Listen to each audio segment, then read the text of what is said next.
I'm Tom Eastman of the Conway Daily Sun, and today on Sun TV we have Nathan Hall from the Lutheran Church of the Nativity, but more to the point, from the Way Station. And we've got some exciting music and events coming up to help the Way Station, which is just right off. It's going to be August 24th, that's Sunday, and you're teaming up with Cold River Radio Show. That's right. Yes, we're very grateful to Jonathan Sardi for working with us and pulling together this program. And it's going to be at, excuse me, it's going to be at the Majestic Cafe. The Majestic Theater. Majestic Theater, right. Yes. I go to the Majestic Cafe on Friday for the great jazz, but this will be in the theater, Mountaintop Music's Majestic Theater.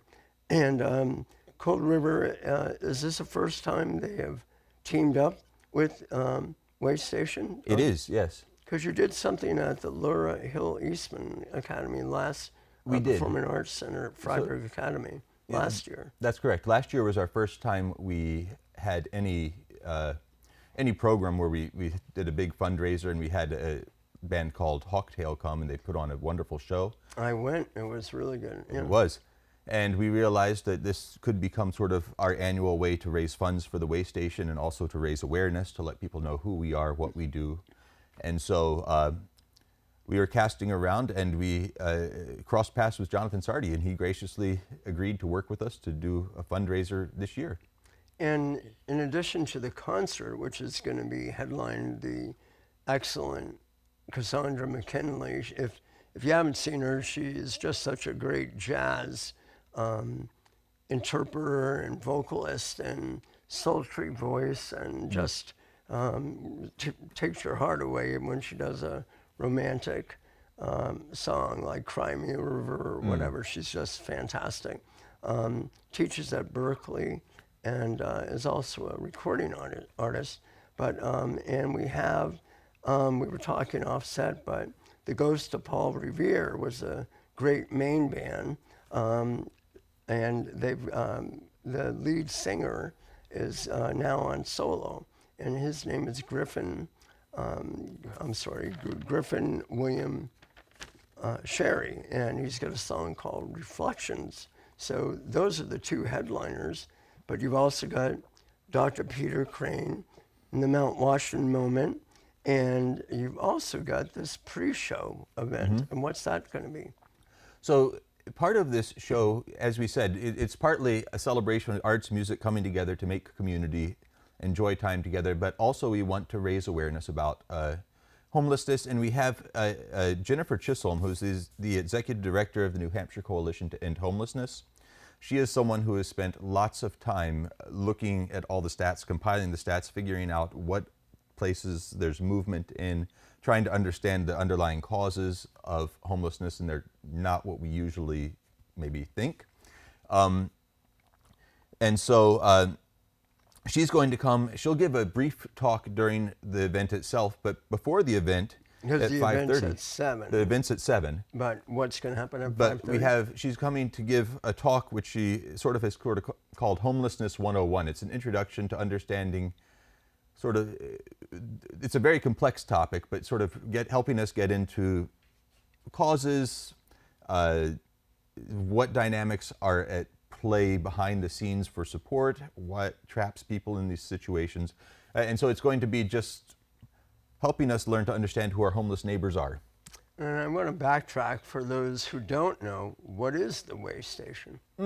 That is a fantastic question. Right. So the Way Station is a nonprofit. We started, I guess, maybe 6 or so years ago now, and have been evolving ever since. But our root mission is to help the housing insecure and homeless members of our community. And that help happens in a variety of ways. For instance, Carroll County does not have a shelter. It does have special interests, so like if for domestic violence, there's a shelter for that. For recovery, there's a shelter for that. But for folks who are just experiencing homelessness, there's no place that they can go to be sheltered. And so what we've done historically is pretty much told people the options are go find a shelter. If there happens to be an opening at one far away, that means, of course, you lose your community. If you have a job, which actually many homeless people do, you lose your job. And so everything gets uprooted by lack of housing. And so the way station's response is to And just... it's located on Grove Street, correct? Our main center is located on Grove Street, on 15 Grove Street. Next to the church. Next to the church. We are in open... In the old rectory. That's correct, in the old rectory. So there's the Lutheran church across the street from the Gibson Center, and behind that church there's a huge house, and that house is the way station occupies that house. And it's open on Mondays by appointment, and Thursdays also by appointment. Mondays it's 10 to 2, Thursdays it's 10 to 6, and we provide a wide range of services. You can stop and get a shower. You could get a shower there. It's important to get an appointment for a shower. So laundry. You can, yes, we will give out laundry cards to people so that they can go to CV Laundromat. It used to be, we actually did laundry in the building. That's what I thought. No. Yes, that was the case at one point, and then the demand was bigger than our washing machine's capacity. And so we learned that it was far more effective to provide a laundry card so that people could go do laundry in the laundromat. And we should mention Karen Albert, the executive director, as well as, is it Ted Levine? So we have Karen Albert's the development director. Dan Levine. Dan Levine. Yes, he runs our day-to-day operations. So in the way station, we're not just clear cut. We do one thing. We have one thing that we're currently doing rather well, and several other areas that we are more aspirational that we're working towards. The one thing we're doing is this day resource center that Dan runs, and that's where you get the showers. It's where you get laundry cards. If you need a phone, because how else are you going to contact an employer or anything else like that, we'll give out a phone plus a few months worth of phone cards, and not all at one go, but subsequent months we'll give them out. In the winter, we give out gas cards, especially weighted towards people who are sleeping in their vehicles, so that they can be a little warmer. We will give out tents and sleeping bags, and so we try to sort of fill all the little gaps so that someone can survive, but we aren't providing anything like a stable situation. And the obvious question is, how bad of a problem is this? I think I did a story where Damon did a story about, you did a study and it said 100 people in Carroll County or in Conway are homeless. If I can provide a little context for that. Every January there's a survey that is performed by HUD called the Point in Time Survey to count the population of homeless folks. And that survey is designed specifically in January because the thought is that's when people will most likely be in shelters and therefore most likely be findable. For a county that doesn't have a shelter, January is not really a great time to count our homeless population. I see. And so the theory is that we'll have a 24-hour period in which we count everyone who is unhoused in whatever format, be that, sometimes it could be couch surfing, could be sleeping in the woods, it could be they're staying in hotels for, and the rules tend to change year by year and the numbers fluctuate as a result without clarity as to why they're fluctuating. But so for that 24-hour period, we team up with a few other agencies and try to cover the whole of Carroll County and figure out how many homeless people there are, and the amount of funding we would get is, for certain projects, is affected by that. And 100 people is what you determined? Yes, we had 100 households. 100 households, so we more than 100 more people.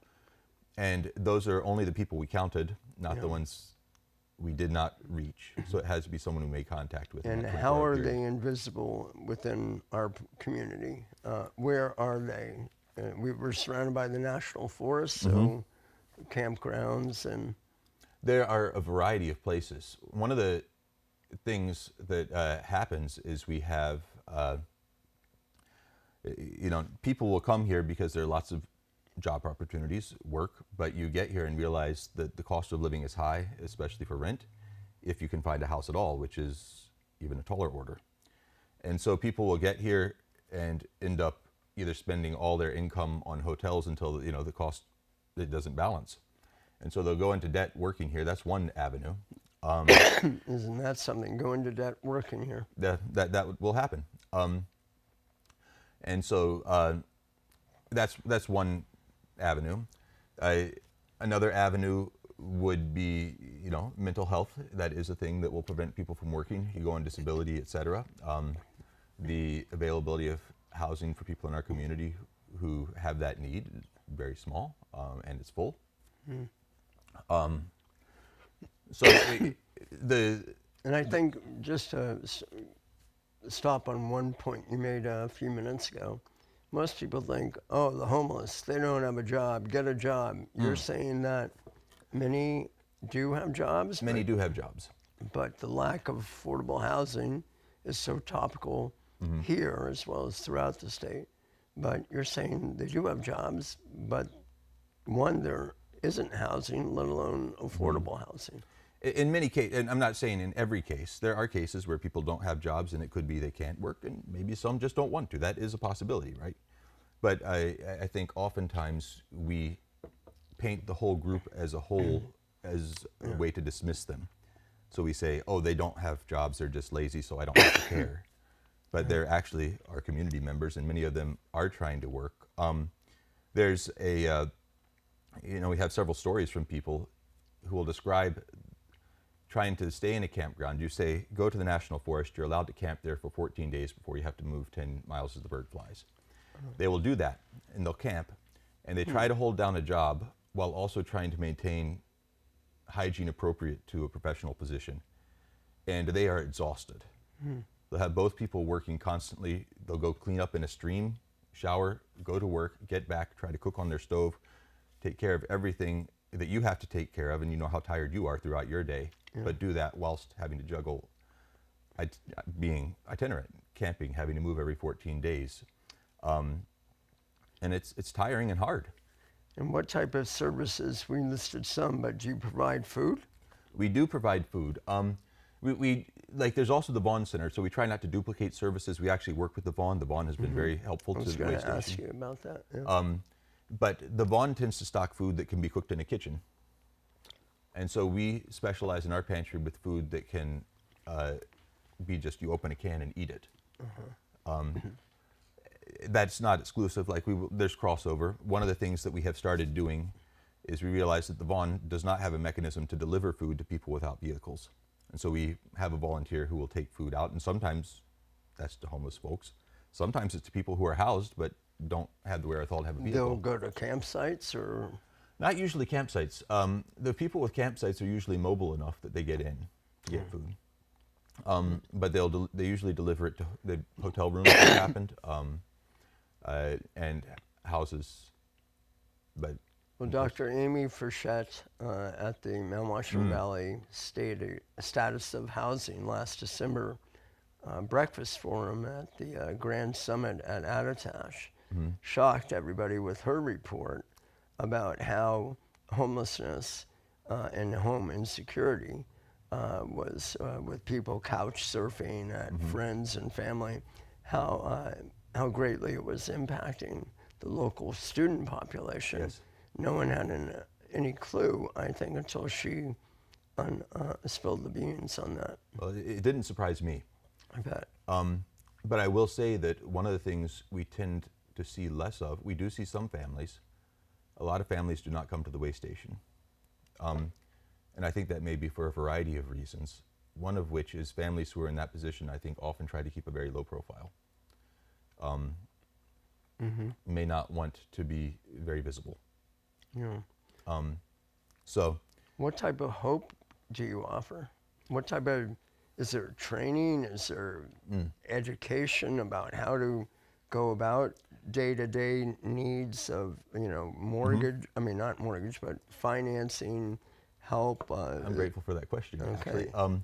So I mentioned we have some things we're doing and some things we're aspiring to. One of the things that we are aspiring to, we've actually hired a person to work on a program called Circle. Randy, they are the pastor Circle. at the Methodist Church. So Circles Circle. USA. It is a national program for helping people lead themselves out of the sort of paycheck to paycheck lifestyle, so in poverty. And so this program is more in the housing insecure population side of our mission statement. It's designed for people who are stable, but there's no safety net, and one thing could drive them into becoming homeless again. And so it's a sort of program that joins members of the community who are in that position of living paycheck to paycheck with people who are well versed in playing the game of America's economy, learning how to navigate budgeting, tenant-landlord relationships, all those things. Yeah. But also people who have social capital in the community that they can help give this person a leg up with. And so it's, I think, an interesting program. One of the things we're having a hard time with, because our community is either people who are working and frantically busy or retired and are traveling, is finding volunteers who can commit to a patch of time. So we're trying to find workarounds for that. So it's saying that the typical thing is you would have 2 volunteers for one family or one person who's trying to lead themselves out of this situation. Our model is shifting. Maybe we have a team of volunteers, so some can go on their vacation. So if that's something people are interested in, reach out. And I think it's hopefully an effective program. It's had very good results at its broader national level. Well, I always tell friends we're such a small, caring community, but there's so much need. So I can't imagine how anybody could be bored if they want to make a difference in whether it's being a driver for Carroll County RSVP. It's a fantastic program, yeah. Or helping out with the way station with you guys, or going to Conway Area Humane and walking dogs like our photographer Rachel does every Friday. But there's so many ways that you can make a difference. And this sounds like one that's very needed. How many clients, do you call them clients? How many people? We use the word client, yes. How many clients are you serving? So on an average week, this is rough, but I'll say 30 households per week. What kind of a budget does that require? Speaking of, I wish I had that paper we're with me, raising but yes, money here. We're raising money, yes. So there are varieties of draws on that budget. One of the programs we haven't mentioned is we have a grant that we get through the winter that we're able to use to put people in hotels on the coldest nights. Federal grant? At this point, yeah. Well, it's administered through the state, but comes from the federal government. So. We'll see. Yeah. At this point, we're being told we have it still this year. Okay. How much is that for? Do you know? That one, I'm going to get this wrong, but it's going to be ballpark. I'm going to say it was somewhere a little north of 100,000. Okay. But that goes fairly quickly. Significant, though. Oh, really? It does. Well, we have a couple hotels with whom we negotiate prices and rooms, and they've been very kind to work with us. And we have, because we're not strictly limited to, we define our region of service as Mount Washington Valley, so we're not strictly limited to a town. I think this is another topic, but addressing homelessness on a town-by-town basis is kind of fraught, because what makes someone a resident of a town? But anyway, we have a hotel down in Ossipee that works with us, and we have a couple up in Conway. And so we have a whole system in place where we call and put someone in a hotel for the night. And that 100,000, we have to be very careful how many nights we call, because we will run out before the worst of the weather goes. So there's always this sort of dance we're trying to do of, is this a critical enough event that we're going to not regret it later when we need another event and we're out of money. Are we a draw for people to come? You said about the jobs, but I mean, are we a good place to come if you're homeless, or are we a bad place? Well, we are a bad place in that we don't have a shelter. But of course we're a draw because we have tourist economy, right? We have everything that draws people to want to vacation here and draws you to want to live here, draws other people here too. And the idea of there being forests where they can go camp, there are some people who are drawn by that idea. It is not everyone. I don't think that the services we provide are commensurate with services people can find elsewhere. But our natural surroundings, the beauty of where we live, that's a draw. and as you said, to be able to camp out in the forest. Has the town of Conway had a greater drain this year on the welfare budget? I mean, we talk about the economy and everything, but how dire is it right now? That'd be a good question for BJ. I'm not clear exactly where the welfare office is. I do know that we have actually, the work of the way station, one of the arguments in favor of the town supporting the way station, which it does, thank you, Conway, and other towns that support too, it's not just Conway. Do you know how much the warrant article is every year? I believe 10,000. Okay. The support that they give actually, though, has reduced the amount spent by BJ, was one of the arguments that she sort of put forward in favor of us. That we She does a tremendous job. She is in a tough position. She's such a resource, Yes. and to think of what her daily job is to help out people who are really at their wits' end. So she's really something else. I do know that we just had the North Country Cares backpack giveaway. Yes. And what I was told by Emily Smith-Mossman is that they had a great turnout for that. But once again, 200 backpacks. But what I was told by her and some of her volunteers is that they're seeing adults go into the revolving closet, the boutique for teens, and they don't turn people away, but it's really supposed to be for teens because the adults supposed to go to the Gibson Center or Christchurch Episcopal Thrift Shop, but they just said that just underscores that people are, with the food prices and high price of everything else, they're looking to get deals. Yep. But if people are feeling the pinch, you can, that's another thing, the way station has relationships with people who can help find clothes sometimes. And so if people are really feeling the pinch, that's another thing that you come to the way station for. We used to stock clothes, and that got to be too much of an administrative burden, but we formed a network with some other places that would then work with us to get clothes for people. And you said provide sleeping bags sometimes? We do. You provide tents? We do that. We provide a mailbox. We help people. So one of the very hard things to do if you're homeless is get a driver's license. Think about it. You don't, Yeah. And so we can attest that someone, they'll sign an affidavit saying that they live in this town and they intend to continue to reside there. And on the grounds of that and the way station's permission to use their mailbox for that purpose, they're able to acquire a driver's license. Gotcha. So sometimes we help people who aren't homeless too, who just have peculiar living arrangements where their address isn't. And so we can help them as well get their car registered, or get a driver's license. And we didn't talk about the $500,000 community development block grant. That is still pending, and we're still optimistic. So we have a few things to work out with zoning, like we have to figure out parking spaces and how we're going to minimize impact and all that sort of thing. And what is the $500,000 for? Oh, that $500,000 is for renovating the building where the way station is, and we have hopes of creating a few units upstairs, 3, where we could have people live, and it wouldn't be a shelter, but where people could live for up to a year. That's the stipulation of the grant, that it'd be less than a year. And that would be while people seek housing elsewhere. And I say it's not a shelter in that the people who would live there are people who would have to be able to hold down their own apartment elsewhere. There's not going to be shelter management. It's not oversight. This is basically, assume it's like an apartment rental, but for people who are in the position where they can't find a rental for the short term. So it's a place to land while you're looking for your housing. And do you have to go to the planning board for that, or have you already done that? We're talking with the town planner, Ryan.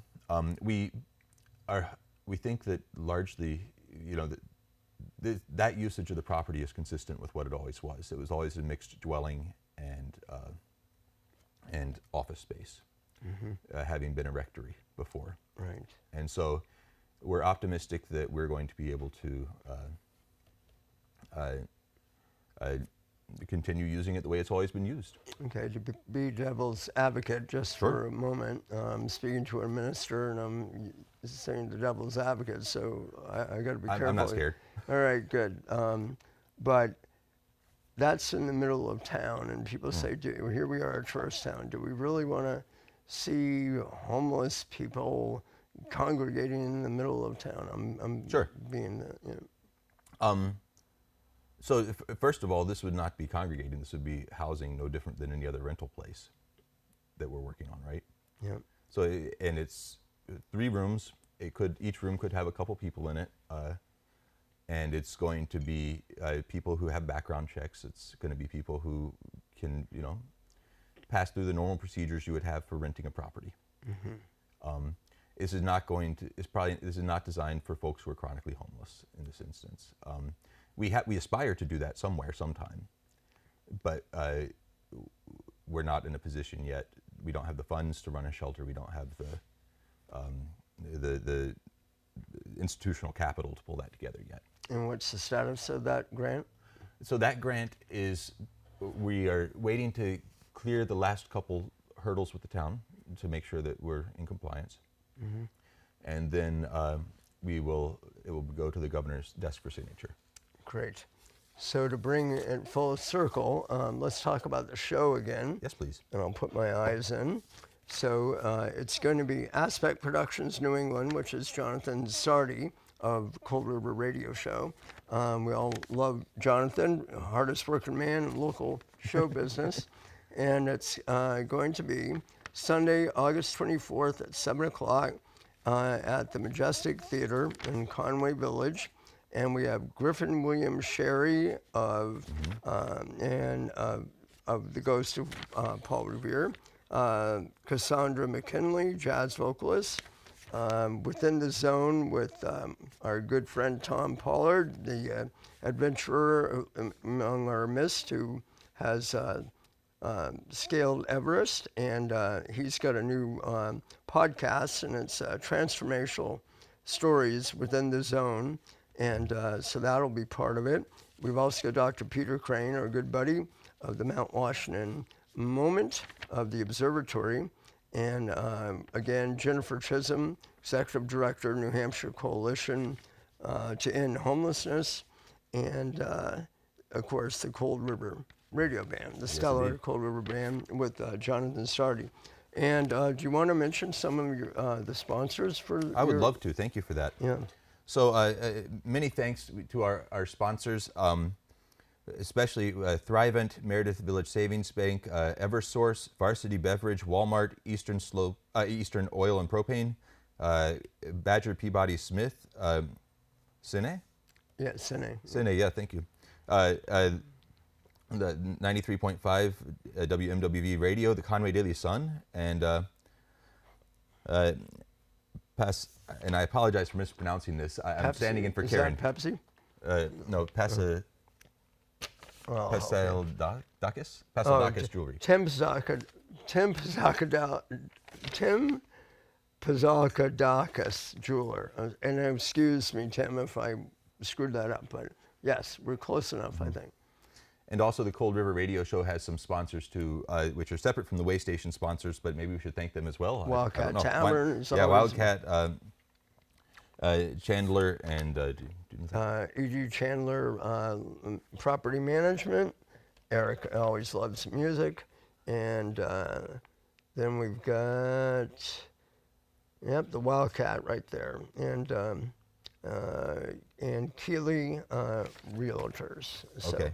So again, that's to get your tickets, go to coldriverradio.com, and the preview show is at 5:30 at the cafe, where Gretchen Bean of UNH and Jennifer Chisholm of Coalition to End Homelessness. So if you want to know more, go to coldriverradioshow.com. We'll have an article and ads in the Conway Daily Sun as well. So thank you, Reverend. Thank you so much, Tom. Yeah. It's a wonderful chatting with you, and Likewise. great what you do to, for people who need your help. So it's Thank great. you.